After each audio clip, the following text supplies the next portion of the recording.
आज 23 सितंबर 2023 को हम बड़ोदरा शहर के अंदर संकल्प भूमि पर आए हुए हैं।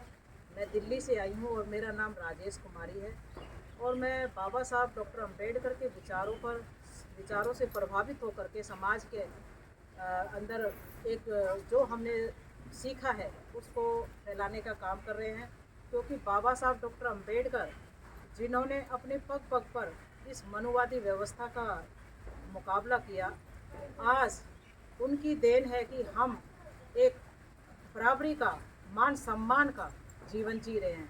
बाबा साहब ने तो हर कदम पर इस गहरी और गंदी और जहरीली सोच का मुकाबला किया। अब हम इस संकल्प भूमि पर आए हुए हैं, तो मैं यहाँ का विवरण देना चाहूँगी कि 23 सितंबर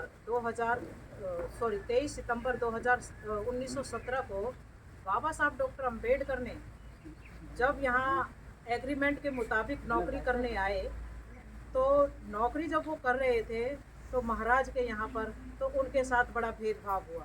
क्यों? ऑफिस के अंदर उन्हें पानी नहीं दिया जाता था, फाइलें फेंक दी जाती थी और जब चलते थे तो चटाइयाँ हटा ली जाती थी।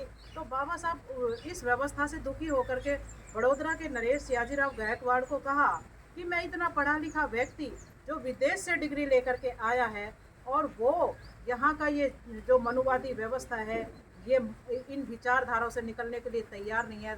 तो सियाजीराव गायकवाड़ ने भी कहा कि ये मेरे बस की बात नहीं है। और सियाजीराव गायकवाड़ ने एक बात और कही, अपने रहने और खाने की व्यवस्था आपको खुद करनी है। तो बाबा साहब ने एक दो रात तो ऐसे ही निकाली। उसके बाद में उन्होंने नाम बदल करके पारसी धर्मशाला में कमरा लिया, लेकिन वो पारसी धर्मशाला में भी कमरा कोई इतना अच्छा नहीं था, वहाँ भी गंद फैली हुई थी। लेकिन फिर भी बाबा साहब ने सोचा कि मैं यहाँ पर